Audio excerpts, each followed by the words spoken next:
రంగారెడ్డి జిల్లా మహేశ్వరంలో డాక్టర్ యాదయ్య గౌడ్ వర్ధంతి సందర్భంగా ఆయన విగ్రహాన్ని ఆవిష్కరించారు. ఈ నేపథ్యంలో మాజీ హోంమంత్రి, మాజీ ఎంపీ దేవేందర్ గౌడ్ నివాళులర్పించారు.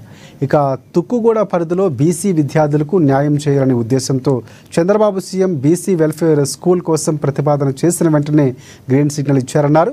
కానీ ల్యాండ్ లేకుంటే మా కుటుంబం చదువు కోసం, బడి కోసం చాలా కష్టపడ్డారన్నారు. దీంతో 10 ఎకరాల సొంత స్థలము బీసీ వెల్ఫేర్ స్కూల్ కోసం ఇచ్చామని తెలిపారు. ఇప్పుడు ఈ ల్యాండ్ విలువ 20 కోట్ల రూపాయలు.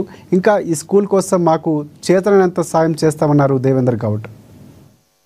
I would like to call R. Vignesh of CEC2.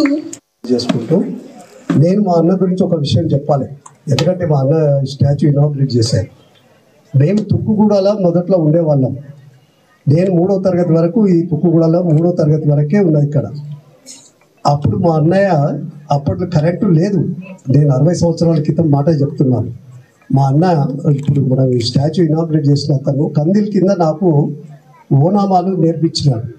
ఆ విధమైనటువంటి ఒక కష్టపడి చదువుకొని మా నాయనకి 2 భార్యలు, మా పెద్ద ఆమె ఉండే, ఆమెకు పిల్లలు లేరని చెప్పి మా అమ్మని కూడా చేసుకున్నాడు. మేమిద్దరము, మా అన్నయ్య అయితే చనిపోయాడు, 3 కొడుకులము.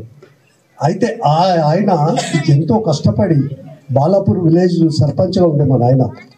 అయితే బాలాపూర్ విలేజ్లోకి తీసుకెళ్ళి ఇక్కడనే 3వ తరగతి ఉన్నది. ఇక మా నాయనకేమో ఎక్కువ చదివించాలని ఉంటుంది. ఇక కనుక తన దగ్గరనే పెట్టుకొని అక్కడి నుంచి ఈ సైకిల్ మీద సిటీకి పోయి చదువుకున్నాడు అన్నమాట.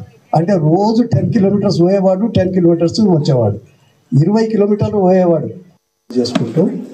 నేను మా అన్న గురించి ఒక విషయం చెప్పాలి. ఎందుకంటే మా అన్న స్టాచ్యూ ఇనాగ్రేట్ చేశారు.